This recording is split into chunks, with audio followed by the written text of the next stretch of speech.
Les activités criminelles en série particulièrement violentes gardent les policiers de Montréal en haleine. Incendies et agressions sexuelles à répétition installent un climat de peur dans plusieurs quartiers de la métropole. Il y a des incendies criminels qui sont perpétrés un peu partout sur le territoire, une trentaine. Puis parallèlement à ça, on a des agressions sexuelles qui se répètent en série, la nuit, sur des femmes seules, par une personne qui a une cagoule. Donc Montréal n'est pas une ville très sûre. J'ai pas de piste, j'ai pas de suspect identifié.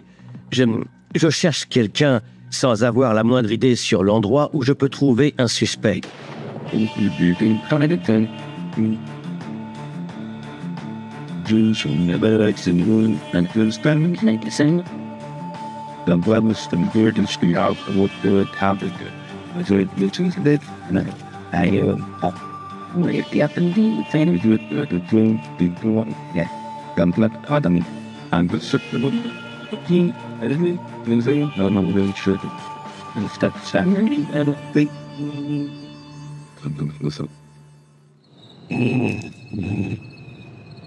Montréal, 22 août 2001, 5 heures du matin. Une femme dort paisiblement dans son appartement situé au 3e étage d'un immeuble de Pointe-Saint-Charles. Elle est loin de se douter qu'un homme est sur le point de perturber son sommeil. Il découpe la moustiquaire. Le suspect s'introduit à l'intérieur de son appartement. Elle se fait réveiller par un individu qui est sur elle. Et là, il y a une grosse bagarre. La fille se défend avec beaucoup de pugnacité. Il y a beaucoup de violence. Beaucoup de coups sont échangés. Au point même que la victime est mordue au nez. Finalement, à cause des cris, à cause de tout ce vacarme, le suspect va laisser la victime qui s'en est tirée avec plusieurs blessures. Des blessures mineures au visage, mais l'expérience est très traumatisante pour elle. Le sergent-détective Guy Bianchi, de la section des agressions sexuelles de la police de Montréal, est chargé de cette enquête. Je travaillais le matin en question. Je travaillais essentiellement sur les appels d'urgence, ce genre de choses. Je discute avec mon coéquipier qui me dit que la victime est à l'hôpital. On se dirige directement sur place pour parler à la victime. Et on envoie un enquêteur sur les lieux avec un policier de l'identité judiciaire pour couvrir la scène du crime. Il y a eu agression sexuelle, au moins dans l'intention du suspect. Mais elle s'est débattue, puis elle a réussi à repousser son agresseur. L'enquêteur Bianchi s'empresse d'obtenir une description de l'agresseur afin de cibler des suspects potentiels. C'est alors qu'elle fait une déclaration saisissante. La victime dit pouvoir faire 2 descriptions, celle de son agresseur et celle d'un rôdeur qu'elle a remarqué sur son balcon quelques jours plus tôt. Il s'avère qu'elle arrive à me donner une description beaucoup plus détaillée de la personne qu'elle a vue quelques jours plus tôt. Le fameux rôdeur. Elle m'a parlé d'un homme de race blanche, visiblement un Québécois en bonne forme physique, selon elle. Lorsqu'elle a vu l'homme sur son balcon, il était très calme. Au point même qu'elle a bien insisté sur sa surprise quand elle a constaté que cet individu ne réagissait pas du tout à ses gestes. Après m'avoir fait cette description, dans un deuxième temps, elle va me décrire l'agresseur. Et en me le décrivant, elle en fera un portrait plus vague que celui du rôdeur, quoiqu'il se ressemblait quand même beaucoup en termes de silhouette. Mais il y a une différence, c'est que l'agresseur a mis sur son visage un foulard. Elle ne peut donc pas être certaine. Est-ce la même personne ? Elle pense que c'est un homme blanc. Elle me parle d'un accent québécois. Me dit qu'il parle français, mais c'est très vague. Lors de son attaque, la victime s'est débattue avec vigueur et son agresseur lui a infligé une blessure au nez en la mordant. Le sergent-détective Bianchi espère que les prélèvements médicaux légaux qui seront envoyés pour analyse au laboratoire lui permettront d'obtenir un profil génétique de l'agresseur. Dans l'attente des résultats, l'enquête se poursuit, malgré le peu d'informations disponibles. La description ne peut pas vraiment nous orienter, sauf peut-être sur la taille. On sait qu'on a affaire à un gars qui n'est pas trop grand, ni trop petit, et pas trop musclé, et pas trop maigre. On fait des recherches auprès des voisins. On rencontre plusieurs personnes. Au même moment, soit à la fin de l'été 2001, une enquête d'envergure est en cours depuis 2 mois déjà, sur une série d'incendies criminels qui s'abat sur Montréal. En septembre 2001, En l'espace de 21 jours, pas moins de 17 incendies criminels ravagent des bars de la métropole. France Théoret occupe alors le poste de sergent détective à la section des incendies criminels de la police de Montréal. Mon rôle était de faire la lumière sur les incendies d'origine volontaire ou tout incendie où il y avait un décès. Pour les autorités policières, aucun doute. Ces crimes découlent de la guerre de territoire qui fait rage entre les principaux groupes de motards criminalisés de l'époque. Ces incendies se déroulent tous à proximité de bars qui ont été laissés pour compte et qui étaient contrôlés auparavant par les Hells Angels. Donc les bandidos ont voulu reprendre ces territoires qu'ils avaient perdus. Ils avaient déclenché des incendies dans plusieurs bars et divers endroits. Pour expliquer cette série d'incendies criminels sans précédent dans les annales judiciaires de Montréal, il faut revenir quelques mois plus tôt. En mars 2001, la police de Montréal lançait une opération d'envergure visant à démanteler les gangs de motards. L'opération Printemps 2001. C'est la grande opération du début des années 2000. En agissant par surprise, les policiers font plus de 200 perquisitions dans 67 villes du Québec. Ils arrêtent 122 motards. Et du coup, ils décapitent complètement l'organisation des Hells Angels. Le journaliste Martin Bisaillon s'est penché sur les réseaux de motards criminalisés. Dans la rue, tout à coup, il n'y a plus de compétition pour les bandidos. D'ailleurs, pour eux, il y a un marché à prendre. Les bandidos pensent vraiment que c'est le moment pour eux de supplanter les Hells Angels au Québec, au Nouveau-Brunswick et aussi dans l'est de l'Ontario. L'opération Printemps 2001 venait donc de porter un coup dur aux Hells Angels, qui travaillaient depuis environ une décennie à établir leur suprématie sur les bandidos. À Montréal, dans les années 90, il y a eu une lutte qui opposait les Hells Angels au Rock Machine, un groupe de motards qui contrôle essentiellement le trafic de drogue dans le centre-ville de Montréal. Et les Hells Angels décident de mettre la main sur ce trafic de drogue-là, un marché lucratif. Et à ce moment-là, c'est le début de la guerre des motards. C'est une guerre qui va faire 163 morts en à peine 8 ans, au début des années 90 à 2001-2002. Et ça embrase le centre-ville, littéralement. Et c'était vraiment une période où Montréal se transformait en ville Far West. En désespoir de cause, les Rock Machine, qui étaient un club de motards indépendants, s'étaient affiliés aux Bandidos, le deuxième plus grand gang de motards criminalisés au monde, après les Hells Angels. Et malgré la puissance des Bandidos, les Hells Angels dominaient toujours la guerre des motards jusqu'au printemps 2001, l'opération de police ayant mis un terme à leurs activités momentanément. Au cours de l'été 2001, il y a eu plus de 30 incendies criminels répertoriés pour avertir les tenanciers de bars qu'ils doivent maintenant changer de camp. Il faut comprendre que même après le printemps 2001, les tenanciers de bars savent que les Hells Angels sont plus puissants que les Bandidos. Donc il y a des hésitations de leur part. Et pour les faire changer d'avis, les Bandidos vont suivre une stratégie à base d'incendies.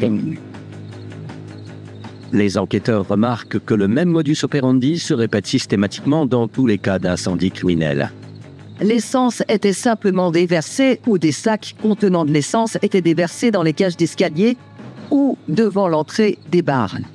Naturellement, c'était fait pour intimider, mais aussi pour envoyer un message très clair.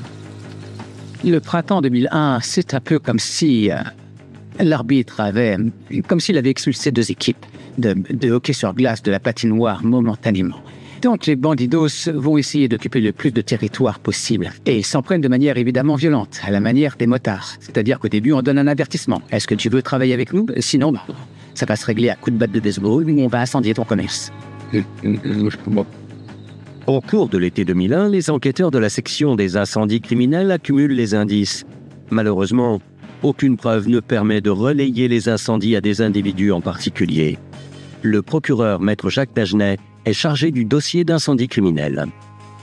C'était d'autant plus choquant que ces incendies mettaient des dizaines de gens à la rue. Et comme on le sait à Montréal, tous les bâtiments sont collés. Ils sont tous, pour la plupart, mitoyens. Donc c'est toujours dangereux. Lorsqu'on allume un incendie, on ne peut pas le contrôler. Il va où il peut aller. Je me souviens de ça, ça a vraiment été une épidémie à cette époque-là.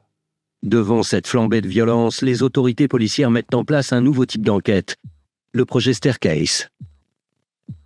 On va regrouper tous les incendies qui ont les mêmes caractéristiques pour connaître les auteurs, pour savoir à qui profitent ces incendies. On va aussi analyser les endroits les propriétaires, les tenanciers de bar. C'est une enquête d'envergure. Les enquêteurs de la section des incendies criminels contactent le module anti-gang.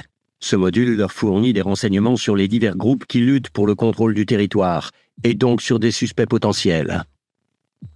Nous avons tout mis en œuvre pour s'assurer d'effectuer une surveillance très localisée sur tous les endroits qui étaient susceptibles d'être l'objet de futurs attentats.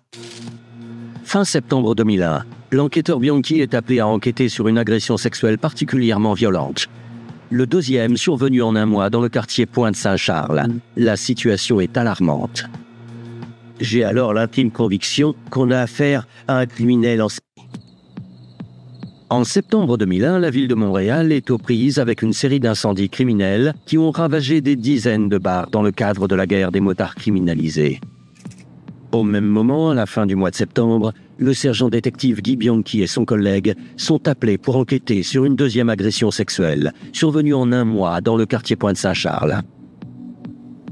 On monte en voiture et on part. En s'approchant, tout de suite, je fais le lien avec l'autre événement et je commence à parler à mon coéquipier. Je lui dis « Hey, il y a de ça un mois, j'ai couvert un dossier. J'ai pas vraiment de suspect. J'ai pas de preuves scientifiques ni d'ADN qui pourraient m'amener sur une piste. Mais ça s'est passé juste à côté. Peut-être que les deux affaires sont reliées. Sur les lieux, je constate que c'est pas seulement à côté, mais je constate que du balcon de la première victime, on peut voir le balcon de la deuxième victime. Et moi, je suis convaincu que c'est la même affaire. J'ai l'intime conviction qu'on a affaire à un tueur en série. Maintenant, il faut faire attention. Nous, les policiers, on a parfois tendance à trop vite arriver à cette conclusion. Il faut donc se méfier, parce qu'autant c'est bon de sonner l'alarme puis de partir sur une enquête d'envergure, autant c'est dangereux, parce qu'à un moment donné, on a un peu tendance à avoir la tête dans le guidon. On risque de trop se concentrer sur un gars. Même s'il est poussé par son instinct, l'enquêteur Bianchi doit s'en tenir aux faits, rien qu'aux faits. À l'hôpital, il rencontre la victime de cette terrible agression. Elle était vraiment traumatisée par l'événement. Le suspect avait été particulièrement violent avec elle. La victime témoigne. Elle se réveille en sursaut avec un homme étendu sur elle. Il lui maintient fermement les poignets. Il lui ordonne de ne pas bouger, de ne pas crier et de ne pas le regarder. Sinon, il la tuera. De toutes ses forces, elle tente de se défaire de son agresseur, mais en vain. Après l'agression, l'homme prend la fuite par la porte avant. Elle veut appeler le 911, mais réalise que l'agresseur lui a volé son téléphone. Il lui avait donné des coups. Il l'avait menacé de mort. Et la victime a senti que sa vie était quasiment en danger. Et donc, on constate déjà qu'entre l'agression du mois d'août et celle de septembre, on commence à avoir une évolution. C'était une femme très vulnérable dans la mesure où elle était physiquement pas très grande, pas très forte. C'est un peu ce qui fait qu'il a réussi là à aller jusqu'au bout de ce qu'il avait l'intention de faire. Il y a eu pénétration complète avec cette victime, ça a duré quand même un certain temps et elle a été extrêmement traumatisée par cet événement. Il a même avoué qu'il l'avait vue devant son ordinateur et qu'il la désirait. C'est la raison pour laquelle il était entré chez elle. Il se préparait, disons, à commettre ses crimes. Les enquêteurs portent une attention particulière aux preuves qui auraient pu être laissées par l'agresseur dans l'appartement de la victime. On a poudré partout. On a trouvé des empreintes de paumes sur les portes. On a trouvé des empreintes sur les murs. On a essayé de trouver toutes sortes de preuves. Mais en vérité, je dois avouer que notre preuve, qui s'est avérée être la plus importante, n'a pas résulté du travail d'enquête que nous avions fait, mais plutôt du travail effectué à l'hôpital. Concernant cette victime, on a cru qu'il portait un préservatif quand il l'a agressé. Ce n'était pas le cas. Il a donc laissé son sperme et on a pu prélever son ADN. C'est donc la première fois qu'on trouve une trace de ces spermatozoïdes. On a vraiment une piste importante. Nous avons alors, de façon sûre et certaine, le profil génétique de cet individu qui est notre suspect. Le prélèvement est envoyé au laboratoire de sciences judiciaires et de médecine légale à des fins d'identification. Les analyses prendront un certain temps. À ce moment-là, le sergent détective Bianchi est encore bien loin du but. Il s'attarde sur les lieux des crimes. Il scrute en détail les environs des 2 agressions survenues à 1 mois d'intervalle entre août et septembre 2001. En interrogeant les voisins, une des voisines les plus proches de cette nouvelle victime dit qu'elle a remarqué quelques jours auparavant, ou alors plutôt la veille, elle avait été surprise en sortant de la douche. Un homme rôdait carrément sur son balcon. Elle a crié et elle lui a demandé ce qu'il faisait là. Et elle aussi me sort quasiment les mêmes paroles que la victime du mois d'août. Elle me parle du fait qu'il était très calme dans sa façon de faire. Il n'a même pas vraiment réagi face à elle. Il a simplement quitté les lieux. Ça m'avait marqué parce que ça me rappelait le premier cas et ça a fait tout de suite tilt. C'est un autre lien que j'ai pour relier les 2 affaires ensemble. Le lendemain de cette violente agression sexuelle, le 27 décembre 2001, 3 incendiaires sont arrêtés et interrogés par les enquêteurs de la section des incendies criminels dans le cadre du projet Staircase. Quelques jours plus tard, 2 sympathisants des Bandidos sont aussi interceptés par la police. Lorsqu'on voit que les arrestations se multiplient, bien évidemment, on est ravi que notre travail ait porté ses fruits. Puis, on est enchanté de voir tous ces criminels derrière les barreaux. De son côté, le sergent détective Guy Bianchi avance également dans ses recherches. Et il semble bien que les 2 agressions sexuelles sur lesquelles il enquête soient liées. En effet, le laboratoire vient de lui transmettre les premiers résultats d'analyse des substances génétiques prélevées sur la victime de la première agression. On n'a pas oublié que le suspect a mordu le nez de la fille. Donc j'étais quasiment sûr qu'en ayant mordu la victime, on aurait trouvé de la salive dans le prélèvement. Mais il se trouve que le biologiste m'a appelé pour me dire « Je m'excuse, on n'a pas trouvé le profil génétique ».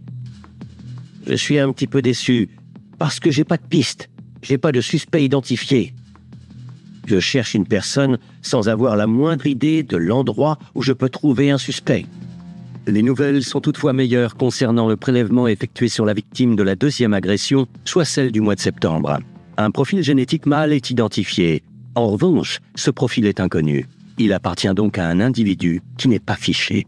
Sur cette affaire-là, j'ai bien un profil génétique, et là je sais que je pourrais peut-être le relier à d'autres affaires. Et j'en suis sûr. Créée en l'an 2000, la Banque nationale de données génétiques en est encore à ses débuts en 2001. Il s'agit d'un nouvel outil à la disposition de la police.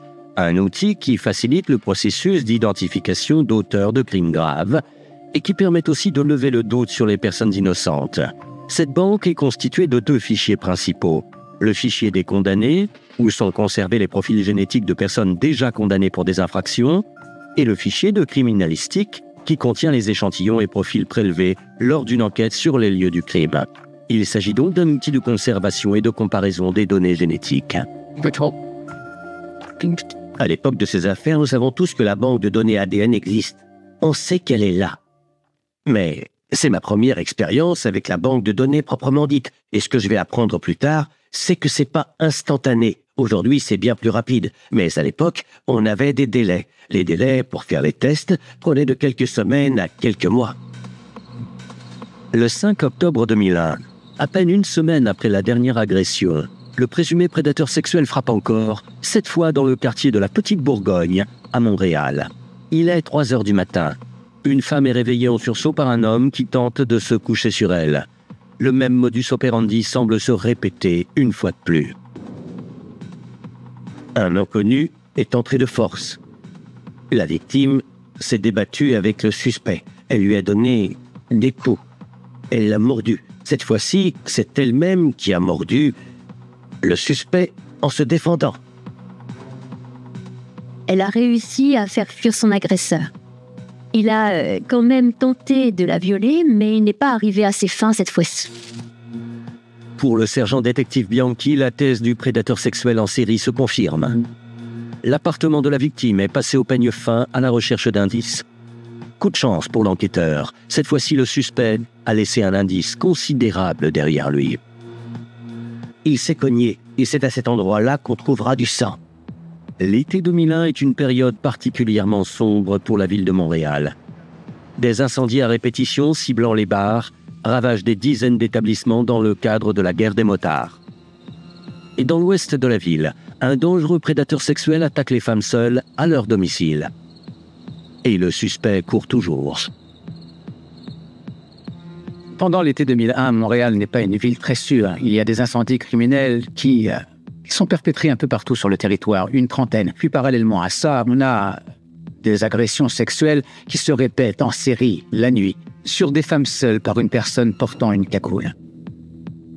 Le 5 octobre 2001, le prédateur sexuel fait une troisième victime en un peu moins de 2 mois. La victime se débat avec vigueur, au point de déstabiliser son assaillant. Et en sortant, il s'est cogné. Il a cassé la vitre, et c'est à l'endroit où il s'est cogné que nous trouvons du sang.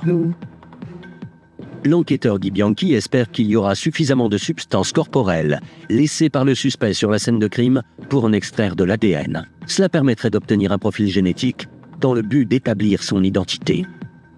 À l'époque, l'ADN était relativement nouveau. Pour avoir de l'ADN, il fallait avoir un échantillon important. Il fallait une tache de sang de la taille d'une pièce de 20 centimes, alors qu'aujourd'hui, on n'arrive même pas à voir la tache de sang et on peut quand même identifier un profil génétique. Donc les choses ont évolué. L'échantillon est acheminé au laboratoire de sciences judiciaires et de médecine légale.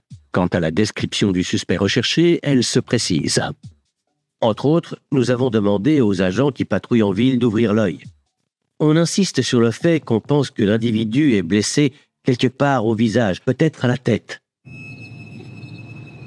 Le 12 octobre 2001, soit exactement une semaine jour pour jour après cette dernière agression sexuelle, 3 incendies criminels sont déclenchés dans 3 établissements, dont la Taverne Régale, située dans le quartier Pointe-Saint-Charles. Après une petite accalmie, les activités d'intimidation des motards semblent reprendre de plus belle. On pense avoir arrêté les derniers suspects, mais non, il y a d'autres incendies qui refont surface, toujours dans des endroits ciblés. Donc, on continue à mettre en œuvre tous les plans de prévention nécessaires. On renforce la présence policière. Mais sans le savoir, un des dangereux pyromanes venait de commettre sa première erreur grave. Une erreur qui va permettre aux policiers de récupérer un élément de preuve essentiel. On remarque la présence sur les lieux d'une caméra de vidéosurveillance. Donc, en visualisant les bobines, on voit le suspect qui est en train d'allumer l'incendie. Et à ce moment-là, ce qu'on fait, c'est qu'on diffuse les images très largement afin de demander l'aide du grand public. Les policiers ont rendu public un enregistrement vidéo qui montre un des incendiaires en action. L'homme serait lié au bandidos, reportage Alexandre Dumas. La torche qui est à l'œuvre ici, comme l'appellent les policiers, est un homme d'environ 28 ans, qui est vêtu d'un pantalon pâle et d'une veste foncée. Les enquêteurs sont dans l'attente d'en apprendre un peu plus sur ce fameux pyromane. La surveillance policière des endroits à risque est maintenue. Le 29 octobre, un peu plus de 3 semaines après avoir commis sa dernière agression sexuelle, le prédateur sévit à nouveau. Sa façon de faire se répète. Il s'introduit encore une fois, en pleine nuit, dans un appartement où vit une jeune femme seule. Cet individu-là porte un foulard. Il y a des actes de violence, il y a des coups qui sont échangés, et il y a une agression sexuelle. Mais cette fois-ci, il a laissé certaines traces. Il a utilisé le foulard de la victime pour se camoufler le visage et il l'a laissé sur les lieux. Le foulard est saisi et on fait une demande au laboratoire pour en faire une analyse au niveau de son ADN, contrairement aux autres affaires où le biologiste me disait qu'il y avait un profil génétique. Cette fois-ci, le biologiste dit qu'on n'a rien trouvé sur le foulard. Et ça me surprend. Le sergent détective Bianchi insiste donc auprès du laboratoire de sciences judiciaires et de médecine légale pour qu'une analyse plus poussée soit faite sur le foulard. L'enquêteur, il doit essayer de comprendre une scène. Il doit analyser la scène. Sur des scènes de crime, il m'arrivait souvent de me mettre en plein milieu de la scène, de regarder partout et d'essayer de me mettre dans la peau du méchant, la personne qui a commis ces crimes.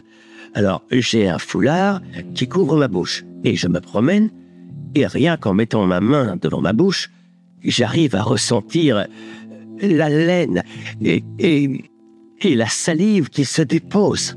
Mais la demande de l'enquêteur implique une procédure complexe qui ne peut être effectuée au laboratoire de Montréal. La pièce à conviction doit donc être acheminée vers un laboratoire des provinces maritimes qui possède la technologie nécessaire à des analyses plus élaborées. D'habitude, lorsque la biologiste veut faire un prélèvement, elle va observer l'objet à analyser pour savoir où elle peut faire le prélèvement. Mais là, avec la technique qu'elle utilise, elle n'a aucune trace. Elle ne sait pas où il faut chercher. Donc elle va avancer un peu à l'aveuglette. Donc elle va prélever des petits échantillons, découper des petits bouts qu'elle enverra pour analyse. Encore une fois, l'enquêteur Bianchi attend impatiemment un résultat d'analyse biologique. En relisant la déclaration faite au policier par la dernière victime, un détail qui lui avait jusqu'alors échappé attire son attention. Un détail dans son témoignage m'a tout de suite sauté aux yeux. En effet, la victime dit qu'elle a vu une cicatrice, une blessure sur son front. Immédiatement, cette information interpelle l'enquêteur. Il est convaincu que l'agresseur est l'individu qui s'est blessé 3 semaines plus tôt en quittant l'appartement d'une de ses victimes. Et tout de suite, dans ma tête, je me dis, est-ce possible qu'il y ait un lien entre les deux? Elle décrit la cicatrice, elle décrit aussi le mode opératoire. Vu la façon d'agir de l'agresseur, je suis convaincu qu'il est relié aux autres affaires. Les soupçons de l'enquêteur seraient donc avérés. Il s'agit d'un prédateur sexuel difficile à cerner qui aurait sévi 4 fois en 3 mois. Les analystes commencent à essayer de regrouper tous les événements précédents.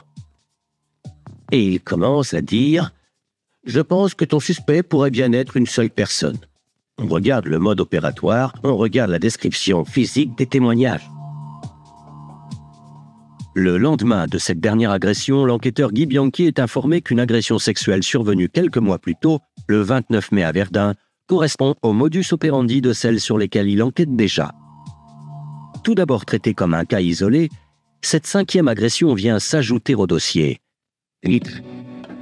Encore une fois, l'agresseur s'est introduit dans le logement d'une jeune femme, seule, par la porte arrière, en pleine nuit. Ce fut une agression extrêmement violente. Il y a eu une agression sexuelle avant que l'individu prenne la fuite. La victime est incapable de donner une description précise. Dans l'est de la ville, la situation se dégrade. Le climat de terreur entretenu par la guerre des motards criminalisés se poursuit de plus belle. Le 3 novembre 2001, à peine quelques semaines après la dernière attaque, 2 autres incendies particulièrement dévastateurs surviennent le même soir, dans 2 bars situés dans le quartier Hochelaga Maisonneuve. Pour la première fois depuis le début de la vague incendiaire en juin, 4 personnes sont grièvement blessées, dont un pompier. Quelques jours après cet incendie, les enquêteurs obtiennent enfin une piste solide dans leur enquête. Un individu contacte le service de police avec une information. Le pyromane apparaissant sur la bande vidéo serait un certain John Kennedy. Et c'est à ce moment-là qu'entre en scène Eric Nadeau, un agent de police infiltré qui reçoit l'ordre par son contrôleur de l'époque d'ouvrir l'œil pour voir s'il ne connaît pas des incendiaires. Et Eric Nadeau, au même moment, est en relation avec un homme qui s'appelle John Kennedy, qui, lui, veut absolument monter dans la hiérarchie des bandidos. Ce n'est qu'un aspirant à ce moment-là, mais il est proche d'atteindre son but. Et Eric Nadeau apprend qu'on lui donne $1000 par incendie.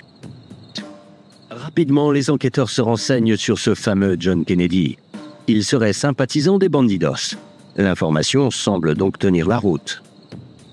Les organisations criminelles de motards sont extrêmement hiérarchisées. Il faut faire ses preuves pour monter dans l'organisation. Et dans le cas de John Kennedy, lui, son but c'était de devenir un full patch, c'est-à-dire un membre à part entière. Mais avant ça, il faut montrer à l'organisation qu'on est loyal, qu'on peut faire des besognes, voire même des basses besognes dans certains cas, comme Kennedy faisait. Et même pour certains, commettre des meurtres, pour atteindre le niveau full patch. Sauf que les bandidos, c'était une organisation en construction. Pour vous donner une idée, la crème des motards au Québec était chez les Hells Angels. Et là, n'importe qui cognait à la porte des bandidos pour essayer de s'illustrer. Au départ, selon Eric Nadeau, Kennedy fonctionnait tout seul. Et quand il est allé voir les bandidos, en leur disant « c'est moi qui mets le feu dans tous ces bars que vous voulez contrôler », tout de suite, ils l'ont recruté. Donc, ça lui permettait d'imaginer qu'un jour, il pourrait être un bandidos full patch. John Kennedy est immédiatement placé sous surveillance policière. Mais le dangereux pyromane est loin de se douter que les policiers l'ont à l'œil lorsqu'il s'apprête tranquillement à faire flamber un autre immeuble. Disons qu'il aurait eu un peu de mal à dire que c'était pas lui parce que Il était sous surveillance. Et on l'a retrouvé sur le toit avec des bouteilles d'essence en train de mettre le feu. Après plusieurs mois d'enquête sur une série d'incendies criminels qui ont ravagé plus d'une vingtaine d'établissements prisés par les bandidos pour le contrôle du marché des stupéfiants, un suspect sérieux, John Kennedy, se retrouve dans la mire des policiers. Le 6 novembre 2001, à peine 2 jours après les derniers incendies dévastateurs, le suspect numéro 1 se dirige vers le pub Jacques Cartier. Un policier épie ses moindres faits et gestes. Monsieur Kennedy est vu sortant de chez lui. Il monte sur une bicyclette et s'en va. Puis, il est à nouveau aperçu sur la toiture d'un immeuble. Et c'est à ce moment-là que les policiers sont intervenus pour procéder à son arrestation. John Kennedy est pris sur le fait alors qu'il s'apprête à faire flamber un autre établissement. On lui ordonne de descendre du toit. Il est arrêté sur le champ, puis conduit au poste de police pour une identification formelle. Ses empreintes l'identifient comme étant John Kennedy, un individu déjà fiché pour vol par effraction. Là, naturellement, il est mis en état d'arrestation, ce soir-là, pour possession de matière incendiaire, pour introduction par effraction, ainsi qu'intrusion de nuit. Et par la suite, tout le processus d'enquête est enclenché et il est soumis à un interrogatoire. Le lendemain de son arrestation, le 7 novembre 2001, John Kennedy comparaît au palais de justice de Montréal. Il est accusé de possession de matières inflammables et de tentative d'incendie mettant en péril la vie d'autrui. Mais les preuves recueillies vont également permettre d'ajouter 2 autres chefs d'accusation d'incendie criminel. Il a plaidé coupable de 3 incendies criminels. Disons que dans le cas en question, le cas où il a été arrêté, il aurait eu un peu de mal à dire que c'était pas lui parce qu'il était sous surveillance et on l'a retrouvé sur le toit avec des bouteilles d'essence en train de mettre le feu. L'incendiaire est à présent mis hors d'état de nuire, mais le sergent détective Guy Bianchi n'en a pas terminé pour autant. Il doit désormais appréhender un dangereux prédateur sexuel qui s'en est pris à 5 femmes entre mai et octobre. 2 prélèvements biologiques faits lors de 2 agressions différentes ont été envoyés pour analyse. En novembre 2001, l'enquêteur Bianchi fait enfin une avancée considérable dans son enquête. Le laboratoire va me rappeler et va me confirmer ce que je soupçonne déjà, que les 2 profils sont identiques. Donc, le même suspect a été identifié sur les scènes d'au moins 2 crimes différents. L'agression du 26 septembre 2001, où du sperme avait pu être prélevé, et l'agression du 5 octobre, où du sang avait été retrouvé sur les lieux, sont donc liées par le même ADN. Dans les semaines qui suivent, une nouvelle agression est commise. Cette fois, l'agresseur a utilisé le foulard de la victime, puis l'a abandonné sur place. L'enquêteur est convaincu que la salive laissée sur le foulard va révéler un profil génétique. On reçoit le retour et on identifie encore le profil génétique de notre suspect via des cellules de peau. Toujours le même individu, mais toujours un profil inconnu. 3 des 5 agressions sont maintenant liées par ADN. Les 2 autres sont liées par modus operandi. On regarde ce qui est similaire dans les infractions. Dans chacun de ces cas-là, on avait un secteur très limité dans lequel les infractions avaient été commises. Les victimes habitaient toutes le même secteur. Ça se passait dans la nuit dans chacun des cas. Elles dormaient dans leur lit, c'est des victimes qui vivaient seules. Dans certains cas, ils se camouflaient le visage soit d'une cagoule ou d'un foulard. Et c'est ce qui a permis de faire le lien. Mais puisque le profil génétique appartient à un individu qui n'est pas fiché à la Banque nationale des données génétiques, aucun nom n'est encore lié au suspect. Le pire crime pour nous, c'est le crime en série où on n'arrive pas à trouver quelque chose de particulier. Et dans ce dossier-là, c'est là qu'on a eu beaucoup de difficultés parce que nos victimes, elles avaient entre 20 ans et 40 ans. Il n'y avait pas un profil particulier de victime. Ce qui nous complique vraiment la tâche quand on veut vraiment cibler nos recherches de suspects. Le mois de novembre 2001 marque la fin de la liberté pour le motard pyromane John Kennedy. Le 27 novembre, il est condamné à 3 ans et demi d'incarcération. Au même moment, une ordonnance du juge le contraint à fournir un échantillon sanguin pour que son ADN soit fiché dans la Banque nationale de données génétiques, dans le fichier des condamnés.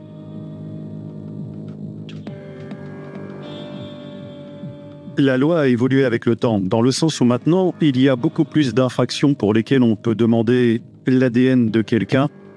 Alors, grosso modo, à l'époque, il y avait les infractions primaires, qui étaient les infractions classiques, agression sexuelle, les vols avec violence, les actes de violence. Pour cela, le juge n'avait pas du tout le choix. Il devait absolument l'ordonner. Et il y avait une deuxième catégorie qu'on appelait les infractions secondaires. Les secondaires, l'incendie, en faisait partie. Et pour ces infractions secondaires, le juge n'était pas obligé de le faire. Alors dans ce cas-là, on l'a tout de même demandé. C'était quand même un individu fortement criminalisé et il était membre d'une organisation criminelle. On avait donc toutes les raisons de le demander en pensant que cette personne-là avait probablement péché par le passé et pêcherait dans l'avenir et que son ADN serait utile. Fin novembre 2001, l'échantillon fourni par John Kennedy est envoyé à la Banque nationale des données génétiques d'Ottawa afin que son ADN soit extrait. À l'époque, le processus qui permet d'extraire l'ADN et de créer un profil d'identification des criminels condamnés en est à ses balbutiements. C'est un processus long qui peut prendre jusqu'à plusieurs mois. Hiver 2002, plusieurs semaines passent sans qu'aucune autre victime d'agression sexuelle ne soit rapportée au sergent-détective Bianchi. Il poursuit tout de même ses démarches. Aucune piste n'est négligée. Individus en liberté conditionnelle, agresseurs opérant selon le même modus operandi, personnes suspectes habitant le quartier, tous sont convoqués et entendus par la police. On est vraiment parti à la chasse. Vous savez, une de nos techniques les plus fréquentes, c'est de convoquer des individus qui correspondent au profil génétique et on leur demande d'accepter volontairement de nous remettre un échantillon de leur profil génétique pour établir l'ADN. Et la plupart des gens, surtout ceux qui n'ont rien à se reprocher, ils collaborent, chose qui nous aide énormément parce qu'on les écarte. Et j'ai un suspect, je pense que c'est lui, on va le voir, et finalement, son profil est négatif. Donc tous les jours, on partait sur des pistes, on examinait des individus, et durant toute cette enquête, à plusieurs reprises, on a rencontré des individus, et on était convaincus d'avoir trouvé le bon gars. On y va, on tente le coup. Finalement, pour une raison X, eh bien, on dit que c'est pas lui, on l'écarte. Alors, on repart sur une piste et une nouvelle personne. En février 2002, l'enquêteur Bianchi reçoit un appel du laboratoire de sciences judiciaires et de médecine légale. Un appel qu'il attend depuis plusieurs mois. Chaque fois que je recevais un appel du labo, je disais « Ça y est, on a identifié notre suspect ». Depuis plusieurs mois, le sergent-détective Guy Bianchi est à la tête d'une enquête d'envergure, ayant pour but de mettre la main sur un dangereux prédateur sexuel qui a fait 5 victimes en 5 mois dans le sud-ouest de Montréal, entre mai et octobre 2001. Toujours le même mode opératoire, quelqu'un qui entrait subrepticement chez une femme, qui était seule, soit qui habitait seule, ou qui était seule au moment où il entrait. L'agression sexuelle est probablement le crime le plus traumatisant pour une femme. Si ça se passe chez elle, en plein milieu de la nuit, c'est encore plus traumatisant. On avait prélevé de l'ADN, mais on n'avait aucun indice sur son auteur. L'ADN relie bien tous ces crimes à un seul et même agresseur. Mais jusqu'à ce point de l'enquête, cet agresseur n'est pas fiché à la Banque nationale de données génétiques. Le 8 février 2002, le sergent-détective Bianchi reçoit un appel du laboratoire. Un appel qui sera déterminant pour son enquête. En 2002, les policiers avaient des petites fiches. Chaque fois que je recevais un appel du labo, je disais « Ça y est, on a identifié notre suspect ». Et j'ai donc eu pas mal de déceptions, parce que plusieurs fois, ils m'ont appelé pour d'autres choses. Là, je parle au biologiste à l'autre bout du fil, et il me dit « On vient d'identifier votre gars. C'est John Kennedy. » Et le nom John Kennedy m'a frappé. Je dis « John Kennedy ?» Il me dit « Oui, comme le président John Kennedy. » John Kennedy, pyromane à la solde des bandidos, est arrêté puis condamné dans le cadre du projet Staircase, visant à mettre fin aux incendies criminels dans le cadre de la guerre de territoire entre Hells Angels et Bandidos. On lui ordonne de fournir un échantillon biologique à partir duquel son profil génétique est établi et versé à la Banque nationale des données génétiques. Ainsi, l'ADN de Kennedy va pouvoir être comparé au profil mâle inconnu prélevé lors des agressions sexuelles sur lesquelles enquête le sergent-détective Bianchi. Quand l'ADN de l'incendiaire est parti à la Banque nationale, il y a eu ce qu'on appelle un match parfait. il en est ressorti que Kennedy était l'auteur de ces agressions. Moi, je ne connais pas John Kennedy, pas du tout. Ça me dit absolument rien. Et là commence toute la deuxième partie de l'enquête. On dit maintenant, on a un suspect. Est-ce qu'on a suffisamment de preuves pour l'accuser? L'enquêteur Guy Bianchi veut rapidement savoir à qui il a affaire. Pour cela, il va rencontrer le sergent-détective France Théoret, qui conduit l'enquête menant à l'arrestation de Kennedy pour les incendies criminels. Lorsque je suis arrivé en demandant qui est John Kennedy, on m'a parlé d'un motard, d'un individu, d'un bandidos. C'était pas du tout ce que je m'attendais à entendre. Ça démontre à quel point les liens sont difficiles à faire lorsqu'on a affaire à des crimes en série. Les agressions sexuelles, les incendies, personne n'avait fait le rapprochement entre les deux. C'est grâce à l'ADN que John Kennedy a été pincé. Sinon, ce serait peut-être resté un crime non résolu. Il y avait sa vie de motard criminalisé qui mettait le feu à des endroits ciblés. Et puis, il y avait ses activités d'agresseur sexuel. Elles fonctionnaient tellement en parallèle que c'était difficile pour les policiers de faire un recoupement. Dans un groupe de motards hiérarchisés, généralement, on demande une grande discipline, car il faut savoir que le groupe passe avant tout. Or, c'est assez rare, je dirais même très rare, qu'un motard se permette de commettre des crimes en dehors de ses fonctions, qui outrepassent ses fonctions dans le groupe. La deuxième partie de l'enquête de Guy Bianchi est maintenant enclenchée. Il doit légalement obtenir un autre prélèvement d'ADN de John Kennedy afin de comparer à nouveau tous les prélèvements faits sur les scènes d'agression sexuelle. L'entrevue ne nous a laissé aucun doute. Kennedy était responsable pour l'ensemble des dossiers, c'était sûr. Et on pouvait procéder à sa mise en accusation et entamer une procédure judiciaire. Environ un mois plus tard, le 21 mai 2002, le laboratoire contacte l'enquêteur Guy Bianchi. Les résultats des analyses d'ADN sont arrivés et ils ne présentent pas le moindre doute. L'ADN de John Kennedy obtenu par mandat correspond à l'ADN des 3 dossiers suivants. Celui du sperme récupéré sur une victime, celui du sang retrouvé sur les lieux du crime, celui des traces sur un foulard abandonné.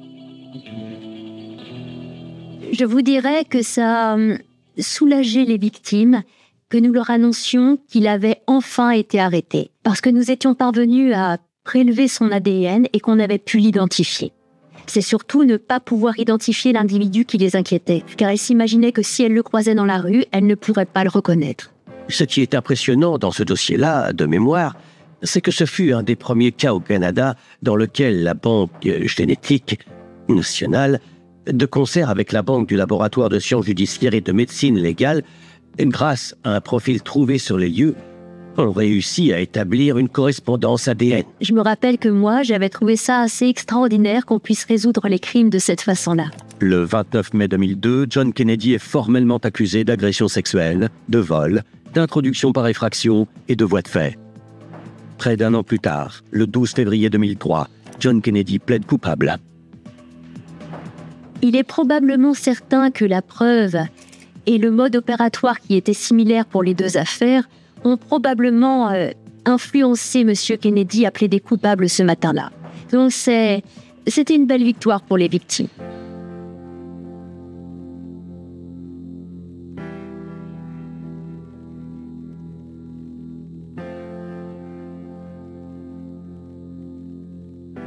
Une fois la peine d'incarcération terminée, il doit être suivi et surveillé par les services correctionnels. Dans son cas, c'était pour une période de 10 ans.